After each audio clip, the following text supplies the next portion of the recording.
I think we can kick it off and let folks trickle in. But good evening, everyone. My name is Kate Huangpu. I'm a government reporter for Spotlight PA, and I'll be your moderator for tonight's event. Thank you all for spending your Tuesday evening with us.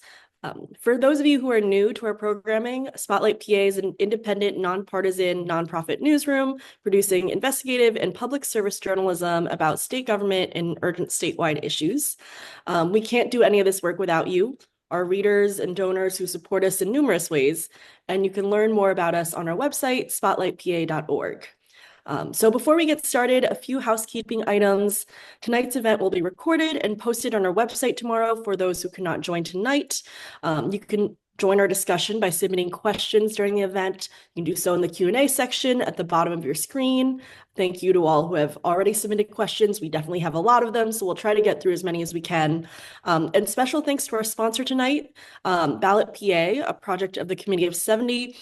Ballot PA is a coalition of civic, community, and business organizations committed to ensuring independents in Pennsylvania have the right to vote in the primary.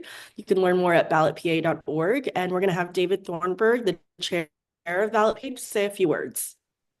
Excellent, Kate, and thank you all at Spotlight for your terrific reporting and for pulling this together, and thanks to all folks on the panel. Let me cut to the core. I think opening primary elections to independent voters in Pennsylvania is the voting rights issue of the 21st century.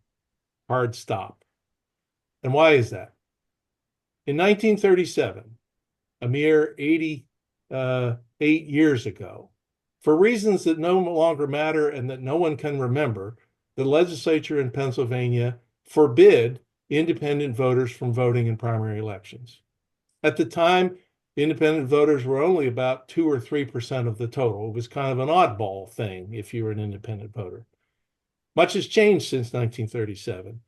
Today, 1.4 million voters, the fastest growing part of the Pennsylvania electorate, are denied the right to vote in primary elections.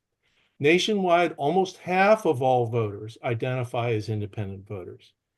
2/3 of young voters identify as independents. Over half of all veterans.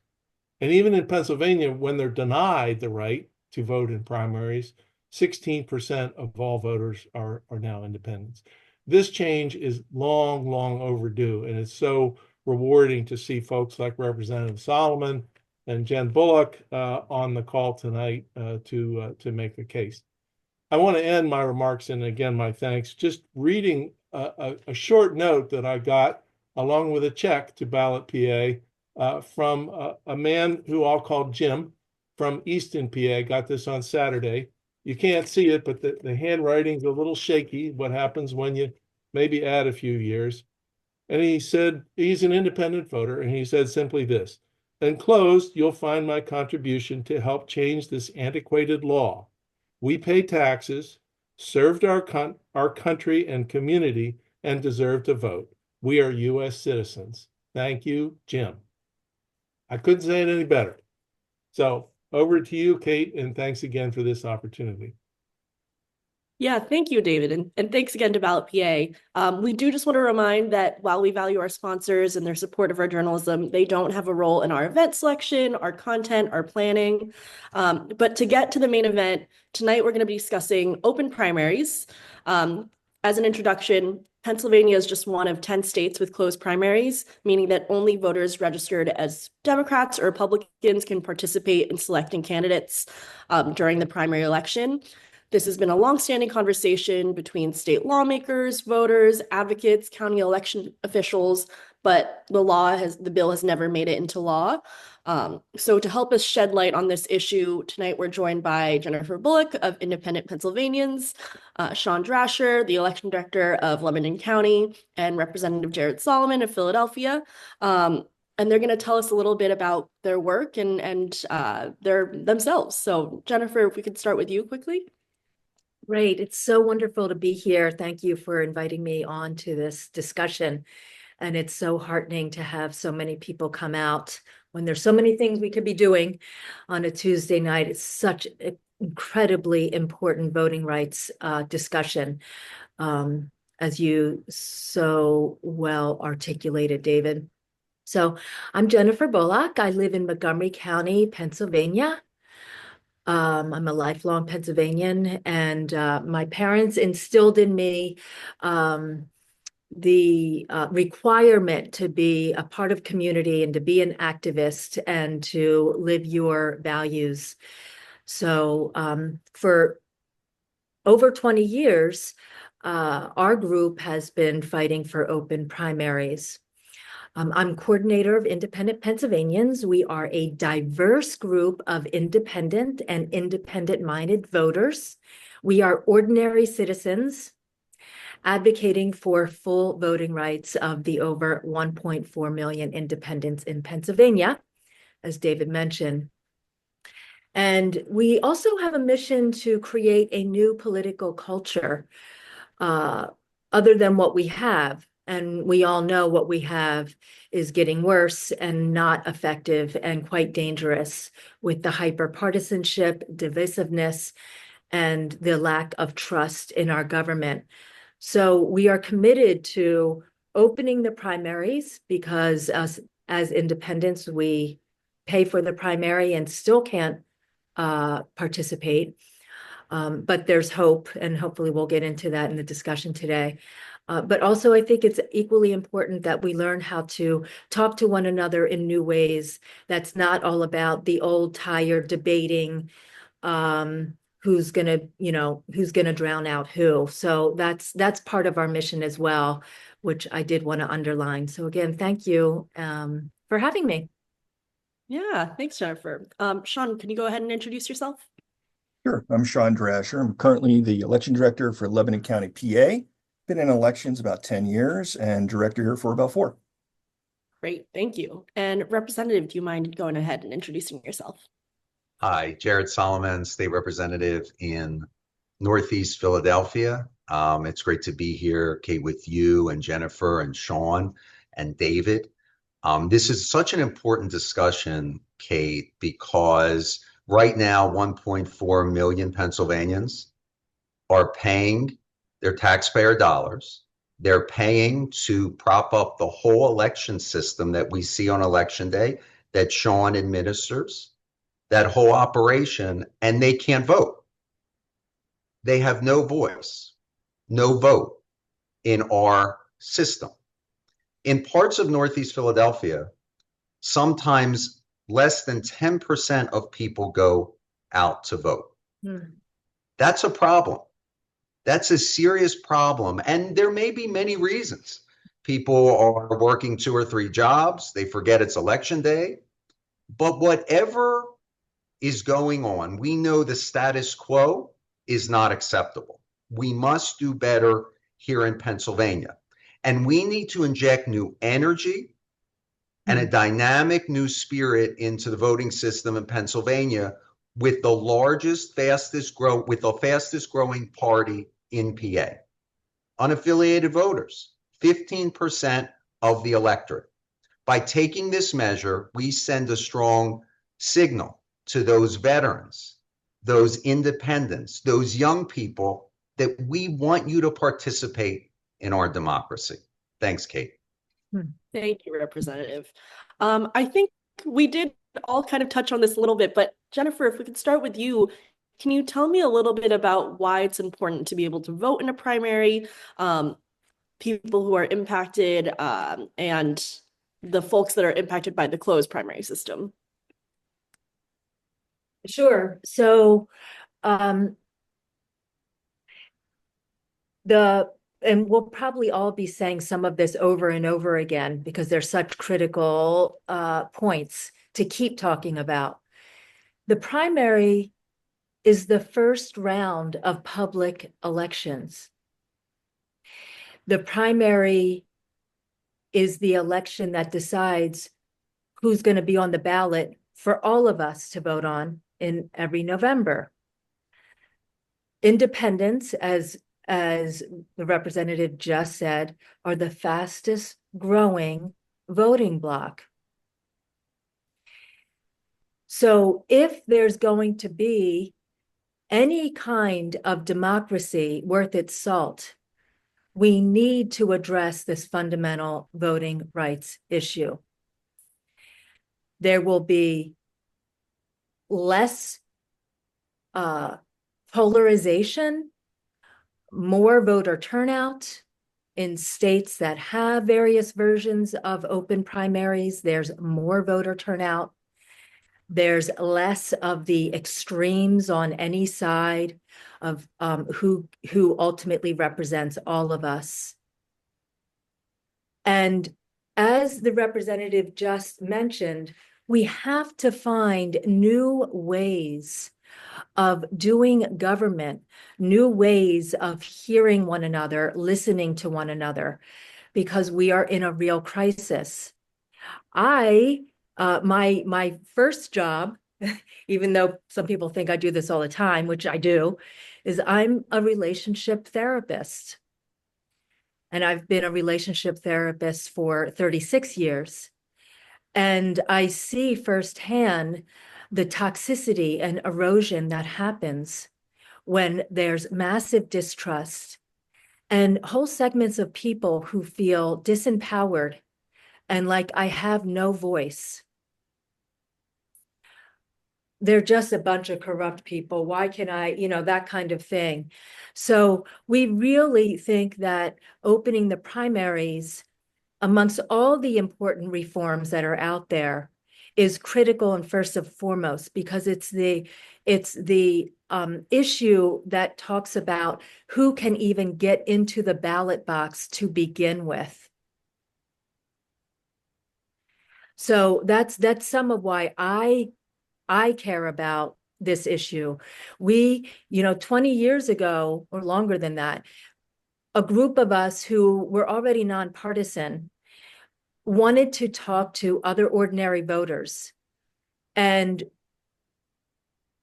the first survey issue that we asked was, we have a completely closed primary system.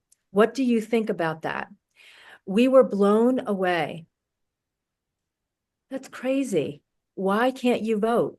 I moved here from another state that has, open primaries, and I went to try to vote and I couldn't. This is insane. So much so that we said we're going to start advocating seriously in Harrisburg for a bill that would open the primaries. And we've been here ever since. That sort of leads nicely to my next question. Representative Sullivan, you've introduced the open primary bill many a time now. I was wondering if you could walk us through what your bill would do. Does it allow unaffiliated third parties? Just if you could break that down a little bit. Kate, I appreciate that. Thanks for reminding me how many times I've introduced it. But this is a fresh start. I think people are looking, yearning, thirsting for government to work, and by rejiggering, reconfiguring our primary system, we get new ideas, fresh ideas on the issues of the day. How to best develop business, fight crime, improve education and healthcare. It can't be that Democrats and Republicans are the only ones that have ideas on how to do that here in Pennsylvania. So my bill is actually pretty narrowly tailored.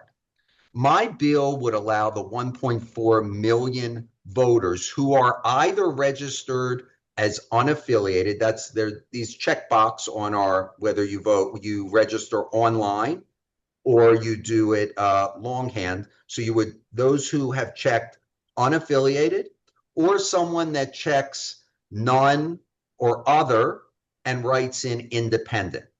So that's a total of 1.4 million people. Now, administering this, the way to do this is so simple.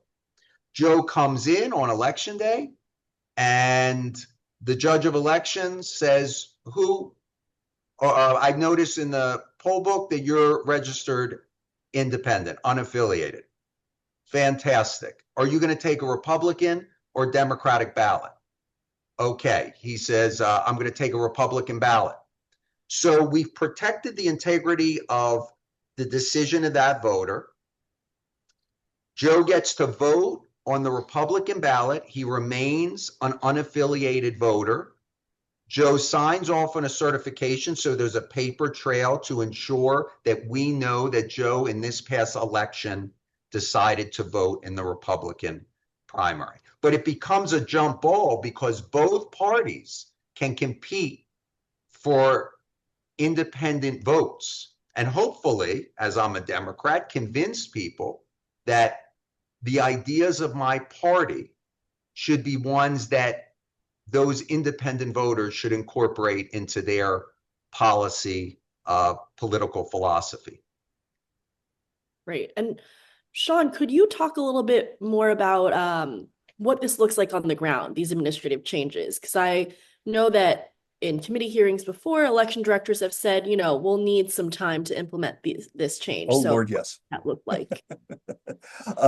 So from an ops side, like, I have no political slant on this conversation in any way, just from a pure ops side. This opens up some interesting questions. There are statutes that are sitting out there that any kind of open primary would be in direct violation of. So we can always clean up those statutes. But some of them even carry criminal penalties for voters potentially crossing party lines, things like that. So I can think of 3 right off the top of my head. I'm sure lawyers paid more than I'm paid could find even more. It's one of the things I've learned since taking over here, is that anything we try to do in election law breaks 5 other things. But hey, that's kind of the fun of the job coming in every day. So from the ops side, how we're going to do it. The representative did a good job of explaining with his bill how that setup would be versus, say, a partially closed primary where maybe just Republicans or just Democrats would allow whoever to vote, or a partially open primary. Let's say there's all sorts of ways that we could set this up. The representative's bill does address that directly. So that takes some of the questions off the table. We could always go back and we can look at the other laws, all statutes on the books to see what we need to narrow down there. 3534 elector voting for the wrong party or primary is a big one. That's a $5,000 fine. So there's stuff we gotta clean up. And that's not at the county level though. So at the county level, a concern that we would have at the county level is if unaffiliated voters are given the ability to do this, that gives them more rights as a voter than a party registered voter. Because then, say, a Republican could not come in and vote on the Democratic ticket, and Democrat could not vote on the Republican ticket, but an unaffiliated voter could vote for any of them.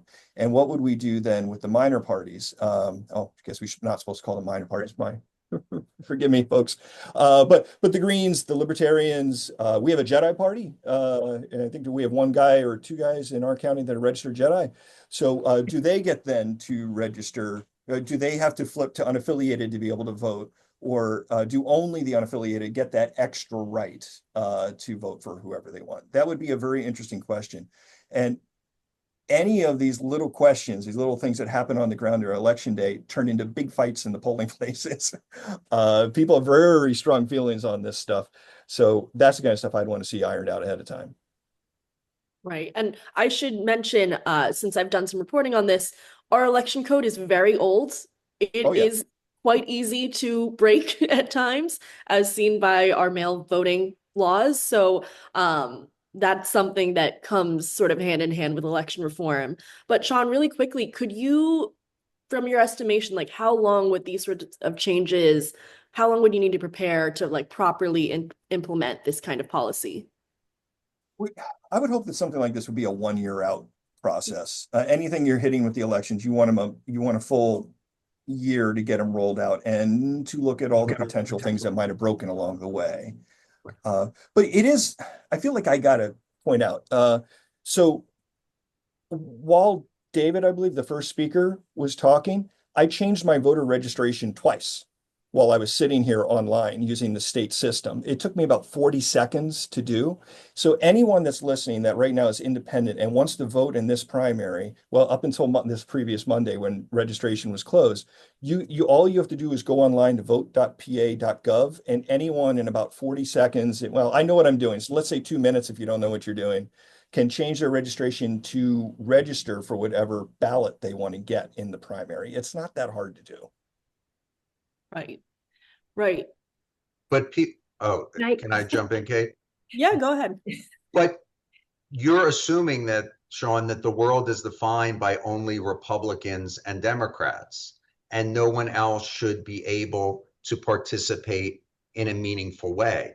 I want to also address the logistical issues because, yeah, sure, a year to implement, but what's going on in every other state? Do the other 40 states have some kind of pixie dust that they can do this and Pennsylvania can't? I mean, with our innovative spirit, our discovery spirit, how we have helped transform the whole country, we cannot allow independents to vote? It can't be that we can't implement this. You, Sean, were on the ground when we implemented Act 77 in 1999. That was a Herculean effort where you and the amazing people on the ground in 67 counties were able to do that and did it masterfully. You mean we can't do this one additional provision? Of course we can, and we owe it to people who have been shut out of our system. That year, the post Act 77, we had such a brain drain in elections that it was almost complete turnover at the county level across the entire state. It was over 1,000 years of institutional knowledge were lost in 24 months from the crushing workload that it created. It just all across the whole state, it was devastating to our industry. Sure, and still the people on the ground, Sean, did admirable work, and we've, I think, moved on as a Commonwealth. And this is not Act 77. This is one change, one small change, which could be easily administered. Also, if you look at the scope of this, in every election district, you're probably talking about somewhere between 2,500 to 5,000 voters. Certain counties like Lehigh County, Monroe County, far outpacing the rest of the state in the number of unaffiliated voters. But think about it. Think about the number of people who vote on primary day. We hope to boost that up, but let's say 10, 15% of those voters, maybe you're looking at 500 voters that are coming in to vote in addition to your typical voters coming out on election day. I really think that our great folks on the ground can absorb that, process that, and make it continue, I should say, to make our elections efficient and effective. Mm-hmm. Mm-hmm. And just for this conversation along, I would like to add that, the measure is broadly popular. According to polling, I think 74% of folks do support this measure. And it's passed in both chambers at different periods. Representative Solomon, could you talk a little bit about what the hurdles are that still remain, right? Like this is broadly popular. This has passed both chambers at various times. What's still in the way here? I think it's difficult in some ways because there are 253 members of the legislature, House, and Senate. Because of that, all of us have run and won an election at some time in our lives. And because of that, we are all sort of mini election legislation, election policy experts, because we believe that we understand our districts, and by extension, we know how elections should be run. The expansion of the system is seen as a threat to the political establishment on both sides of the aisle. Much to the contrary, though, it should be seen as a big win because now we get to sell our brand to a whole new group of voters. And by the way, 90% of elections in Pennsylvania, state legislative elections, are determined in our primary. So if we engage these primary voters, these independent voters, they're now going to be voters in the general. And I think now they're going to be active members of civil society because they're going to feel welcome into the process. Mm-hmm. Jennifer, could you speak a little bit about the impact of not having open primaries specifically on this election, the one that's in, 2 weeks? Who's not able to participate, and what are sort of the costs of that? Well, who's not able to participate is us independents, even though it's a public and publicly funded election. So what we're passionate about, and I understand the probably in some ways nightmarish process of changing on the ground when you're an election official. Sean, what you're talking about, how do we do this? How do we make sure that the process is secure and that people are doing what they need to be doing? But inconveniences of changing how things are done on the ground is outweighed by everyone being able to participate in all elections. That is critical and fundamental, not to be insensitive to how do we implement this?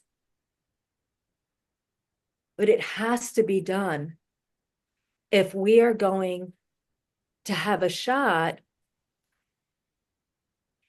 at changing the culture of how we do politics. Is there any other reform that would have as big of an impact on voter turnout? We need, and independents play a critical role in this, to be in a way, sometimes the way I talk about it is that we're the anti-inflammatory treatment to a divisive hyperpartisan disease. And we're still treated as second-class citizens. And we are forced to join a party, even if it's for a few days or a couple weeks, which we should never, ever be forced to do. So and I understand, Sean, when you say it's so easy, just change to whatever one you want to, and then change back. If we're talking about what's easy for the process, that's not what we're addressing. And that's not what so many independents we talk about and talk to are concerned about. I will never change my registration to DRR, not ever.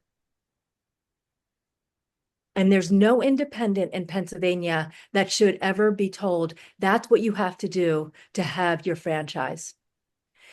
So on May 20th, when we, like we do every year, go out, you see in my background with our signs, I can't vote today, ask me why. It's the funnest and easiest informational picket. That's why we do it every year. Everyone. Oh yeah. Oh my goodness. Why can't you? I'll support that. Where do I sign? I'll support that. It's the party leaders that make this still not a reality. And party leaders should not have such a say in the overall political and election process. And I do just want to point out also as well, because this election cycle is particularly local races, it's a lot of candidates that cross-file. So they register both as Democrats and Republicans. That's something that is supposed to be nonpartisan. It's particularly relevant this go around where, again, independents can't participate in the election. I do want to get to audience questions quickly, but I do want to wrap up first with a question for all three of you guys. This is one of a slate of election changes that folks have been asking for quite a while. If y'all could just maybe talk through some of other voting reforms you've seen or heard that could increase voter participation. How would that look in Pennsylvania? What can we learn from other states? Oh, Jennifer, if you want to start with you. I'm I'm not the great person to start with. I am so extremely biased. I think opening the primaries is the #1 way to increase voter participation. So I'll pass that on to the representative or Sean or others in the audience. Yeah, I guess I'll jump in. If it's not clear, I don't really have very strong feelings either way. I know in Arizona they've moved to open primaries and it hasn't affected voter turnout at all. In New Jersey, they've opened primaries. They have lower voter turnout than we do in the primary. I heard Wyoming was a good state to look at as maybe a positive story spin on this. And I tried to get some data before we hopped on the call. I couldn't find anything that showed me either way, unfortunately. So I'm not really sure it'll have any impact on turnout.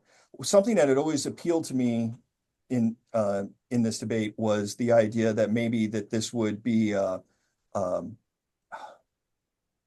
mellowing effect on the general tone of elections. Maybe this would help kind of bring down the temperature. And I know there's been academic research done on this, and unfortunately, it hasn't been conclusive or hasn't shown that it's been impactful. So that's why I'm just kind of non-committal on this one. To me, it's not a particularly big deal. I know it'll cut. We could, as Representative Solomon mentioned, we can adapt. Oh my gosh, we find ways to do it. We always, whatever the legislature passes, we find a way. We do ask for as much time as possible, but we'll always find a way to do it. There are costs associated with it. Courts will sort out the details of the conflicting statutes. The costs aren't terrible, but we are in a shoestring budget in elections, so that would be just the additional ballots that would be printed and getting out to the counties. Not the end of the world, not that big of a deal there either. So we can adapt. And as always, we in the ops side will do whatever the bidding of the legislature and the courts tell us to do. So I'm sure that's a real joy. Sean, I put in, I don't know if you've ever looked at or anyone has looked at the report by the Bipartisan Policy Center that shows that there is evidence of an increase in voter participation when we have various versions of open primaries. The thing that is tricky about that is that our position is that we should have the right to vote, period. And then we can see all the impacts.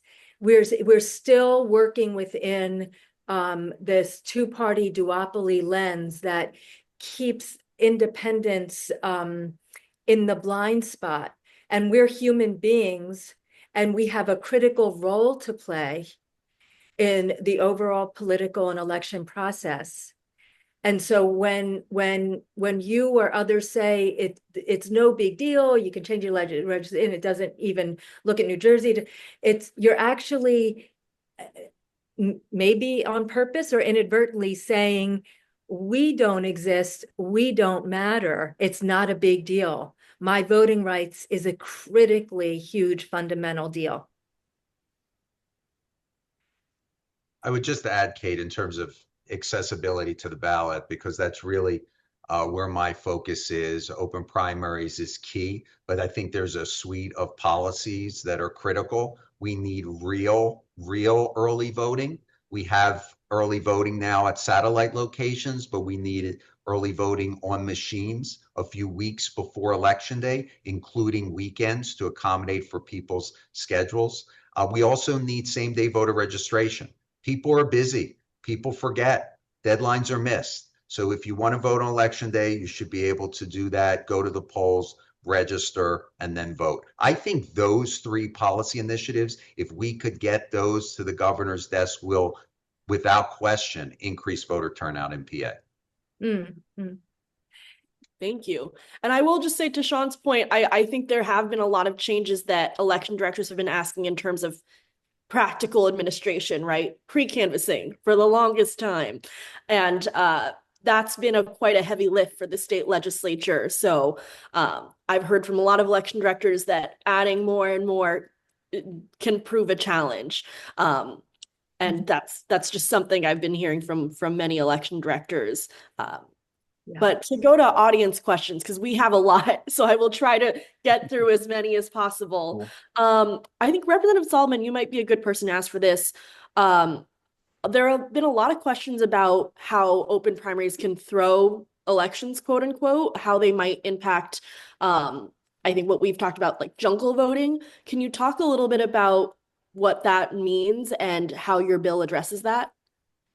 Sure. So there were two competing versions. There was mine, and then there was Representative Marla Brown. Representative Brown would have allowed for minor parties to also vote in primaries, Libertarian Party, Socialist Workers Party, Green Party, etc.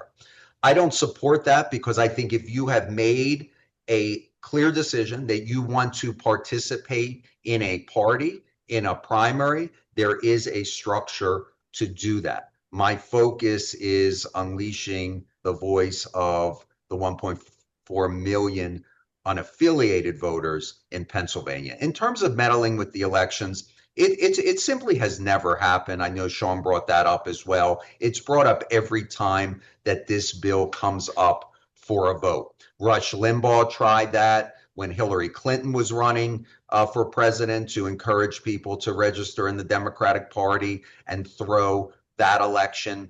It's failed each and every time. To do this on a very large, massive scale requires a lot of resources, requires a lot of coordination. And the vast majority of people don't simply view their vote, their voice, as a way to spoil a party's election. They really take their vote seriously and want to engage in a political process, and they believe there is integrity and integrity in their vote and in the election system. And I just want to add the party rating, a strategic voting, shenanigans argument is one again where it's an argument when people are wearing hyper partisan lenses. Independents are not interested in strategic voting or party rating. We're interested in being able to get to the ballot box to begin with, and we would not risk any kind of shenanigans, which, by the way, that can happen now with, back and forth. So, and you might be getting into this, Kate, in a minute, but a lot of people I know are asking about the terminology. And Representative Solomon's bill, I think, is technically called a semi-open primary process, not a fully open process, which is what you were just asking. It's not anyone can vote for the other party or third parties, not yet. Now, we support getting to a place, a promised land of completely nonpartisan first round, second round, but we're not there yet, but we're going to get there after we pass Representative Solomon's bill and it becomes into law. Great, thank you. And Sean, a question we've gotten from a few folks is if you could estimate the costs that it would be to print additional ballots, to train poll workers for an open primaries bill. It's hard to put a number on that because it's based on number of voters in the county or municipality, the type of election. That's all over the map, but it would not be millions of dollars. Our total budget in a medium large county is less than $1 million for everything for the year. So I can't imagine it would add a tremendous amount of cost. It would add a little bit. That could be absorbed. Speaking about the timeline, over a year, our budgets are set a year in advance and they're very tight. So we ask for a long lead time for things like that. I'm sorry, I can't give you a specific number. We'd have to look at a very, very specific case by case basis. And we in the legislature would have to provide that to Sean and the folks in other counties. Remember, of course, that many counties have electronic voting. They're not printing ballots. So this is it, right? It's pressing the ballot and changing the ballot over to either the Republican ballot or the Democratic ballot. There would be a certification form, but the folks on the ground are used to this. They deal with certification affidavit forms when there are voters who get assistance in the polling place. We're not talking about a big cost here, certainly something that the state could absorb. Great. Another question we had, well, we had a lot of questions about ranked choice voting and how that might interact with an open primary system. I know Representative Solomon, I believe you introduced that bill last session, the ranked choice voting bill. Could you briefly just summarize what that is and how that could interact with an open primary? Yeah, ranked choice voting is as simple as 1, 2, 3, 1, 2, 3, 4, 5. You rank your preferences. We have preferences in most things in life, and in this case, we have preferences in candidates. Oftentimes, you like a candidate more than another, but you do have a second or third preference. So you would simply go through the process and rank candidates. Let's say it's a 5-way judicial race, since judicial races are coming up, and you would vote 1, 2, 3, 4, 5, or 1, 2, 3, depending upon your preference for those particular candidates. Mhm. And you would still do it, of course, Kate, within the confines of a primary system. So my bill could still apply. We would now be adding a different component of that. But I am focused on open primaries right now and getting that to the governor's desk. And I so appreciate your advocacy and leadership, because part of what we talk about is ranked choice voting, which is a very popular, transformational in some ways, reform of how we vote. However, if it's not linked with open primaries, it is a reform that still doesn't address fundamental voting rights. And I know I sound like a broken record, but you could have a beautiful ranked choice voting system and still independents are locked out. So it can solve one issue, but not the issue that open primaries addresses, which is why we early on took on this reform as our #1 reform. Great, thank you. There have been a lot of folks asking if y'all could summarize what the political landscape looks like for open primaries. You know, if the state Democrat and Republican parties support it, what legislative leaders had said. Jennifer, you might be a good person to ask since you've been in this for, you know, many decades now. Could you summarize sort of what legislative leaders and party leaders have said about open primaries?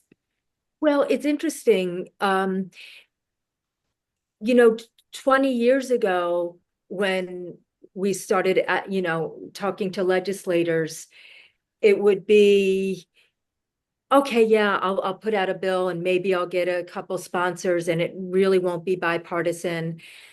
And that's really what it looked like for years. But we kept on persisting. And then in the 18-19 sessions, 2018-19 sessions, there was a bill that was presented in the Senate and passed by overwhelming bipartisan majority. And that is a huge deal. It didn't go anywhere in the House, but that's a step. And even last year, one of the bills passed the state government committee for a vote on the floor. It didn't happen yet, but we're getting closer and closer. What I'm seeing now is that legislators, like the fabulous, passionate, brilliant leadership of Representative Solomon and Senator Laughlin and Senator Bascala, legislators are more and more won over to this is good for all of us. We get to talk to everyone. It's the party bosses that are still not won over. I don't have any answer as to how to get there, but that's my sense. And that wasn't always the case. And that's why I feel so hopeful and so excited to keep going, because we are making progress. When I talk to folks in other states or even folks new to this in Pennsylvania, they're like, well, come on, this is like, makes sense. Why we're going to get something passed next year, right? Like it is, let's be patient as well as impatient. Let's be patient as well as impatient because it's going to happen. Great, thank you. And Representative Solomon, there's someone asking if you could sort of summarize where your bill stands, co-sponsors, chances of passing, what does leadership in both houses say, if you have a sort of summary of that? Think about this, Kate. What's another issue that has folks on the far right, MAGA Trump Republicans, and folks on the very fringe of the Democratic Party all united that this is the right thing to do? I really can't think of many other issues. You mentioned the polling at the outset of this conversation. Name another one where you're talking about 75, 80% broad range of folks throughout the Commonwealth, all over the political spectrum. I think that's why more and more people, including the leaders on both sides, are taking a serious look at this. We've passed it twice. As Jennifer mentioned, we passed it in the Senate, big bipartisan vote. We passed it in the House, bipartisan vote. Now we have to put the two together to make sure we get this into law. I think there's also a look, Kate, at this because of the number of people that are leaving the two major parties. In 2024 alone, 76,000 people left the Democratic and Republican parties. We're now almost, I know we're 15% of the electorate in PA, we're almost actually at 16% of the electorate PA and growing fast. Party leaders are seeing that and saying, and Jen alluded to this, we want to talk to these voters. We want to engage them because these could be voters that could fuel some of the new energy that we want in our party. Yeah, and one audience member asked before the event, how many independents do you think there really are in PA? I think we've mentioned that this is one of the fastest growing demographics in terms of political affiliation. Jennifer, maybe if you could speak to the growth of this this affiliation and any demographics within that. Well, you know, it's interesting thinking about preparing for today and thinking about, you know, going back, you know, used to be, we would say on our signs, you know, 800,000 people are independent. And then a few years later, 900,000 people are independent in Pennsylvania.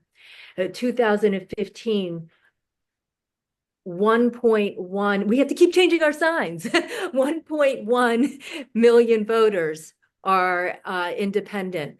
Now it's 1.4 million voters are independent. So it's that keeps growing, whereas the registration, I think you just said this, Representative, in the Democratic Party in Pennsylvania has flattened some, has gone up some in the Republican Party, but the independent vote keeps going up, which is important, especially if we think about people know I'm limited in my voting rights and I'm still going to check off unaffiliated. And Pennsylvania reflects the national trends. I think David said it at the opening or said it today in our discussion, that anywhere between 40 and 46, 47% of voters nationally consider themselves outside of that two-party framework. Great, thank you. We have another audience question about research linking hyperpartisanship to closed primaries. I think, Sean, you had mentioned that there's not one definitive, conclusive study, but could you speak a little bit more about what kind of research you've seen, and maybe, Jennifer, you could speak to what the theory of the case is, like what the argument is about hyperpartisanship and opening primaries? Well, when I don't know what to say beyond. I haven't been able to find any research that demonstrates it at all. It seems like just from a pure logic, well, that sounds like a reasonable thing to assume, right? So I was hoping I could find something that showed me something that that wasn't from an activist group or something. It just showed, yeah, here's what we found, and I just don't see it anywhere. That would be great if that worked out that way. Beyond that, I don't know how to say. I haven't to say what I've seen, what I haven't seen. So are you saying, Sean, that you don't see that closed primaries feed hyperpartisanship? Is that what you're referring to? I don't see opening them makes any difference. So Anyway. your sense is that if people running for office need to talk to all voters, if Representative Solomon in his next run needs to, and it's an open primary, I want to talk to independents and I want to talk to fellow Democrats. That doesn't decrease the inflammation of partisanship. That's what I'm literally wondering how, because I guess maybe because I am an activist, but it's kind of shocking to me. And maybe you're onto something for us to look at, but I don't know how allowing independents to be a part of all elections would not address partisanship. If I'm running for office, I only need to talk to my small base. Well, you're assuming that independents aren't hyperpartisan. So that's assuming that independents aren't hyperpartisan as well. I mean, just because someone registers independent doesn't mean they don't have extremely strong opinions on politics, right? Whether it's open primaries or anything else on the political agenda, the independent people are just as capable of having really strong political stands. In fact, I'd say engaged independents might have stronger, very strong political stands. Don't get me going on the Greens and the Libertarians. They are very, very strong stands, and that's awesome. But just because they're not a registered Democrat or Republican doesn't mean it doesn't mean that they are just a soft middle either. It just means they're either rejecting the parties outright or just choosing not to. I just don't see that. I, by the way, was with you for a while. I thought, well, this does sound like it would kind of mellow things out. I just haven't seen it. Of course it does. So if my district, let's take my district, it's about 82% Democratic district. Right now, the only people I talk to win re-election are Democrats. For the most part, people who believe what I believe in terms of social policy, fiscal policy, the just general philosophic worldview were aligned. Now I'm injecting 2,500 to 5,000 folks into that primary system where turnout is already low. Every politician who cares about re-election is going to recalibrate their approach because now they need to flex muscles they have never flexed before. And talk to those 2,500 to 5,000 people, whether they want to or not. And every single elected official will want to because they want to gain their support. So they're going to talk about the issues instead of just rank base plays. They're going to try to broaden the sweep of their policy goals to try and bring in new voices into the system that can only be positive for our political system. Yeah, that's so well said. And I really appreciate, Sean, you pointing to that independents can be very passionate. We're not just like this neutral middle.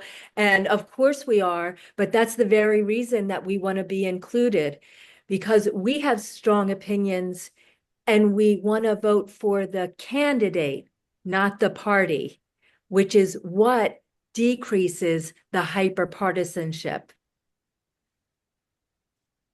Great. Thank you both. Well, thank you all. I'm trying to see how much time we have left to fit in as many questions. I think we can squeeze in two more. One of the questions we've been seeing a lot is about the inclusion of non-major parties to be on the ballot. With open primaries, by not including non-major parties on the ballot, how would that promote two-party rule? That's sort of the summary of it. How does that impact the dynamic with the major party sort of dominating the space? Yeah, Jennifer or Representative Solomon, if you guys could touch on that. Well, is the question or set of questions, how do we feel about the inclusion or exclusion of formed third parties like libertarians, the Greens? Yes, exactly. So by not including third parties within the open primary system, would that allow the two major parties to sort of maintain their grip, their hold on the current political system? I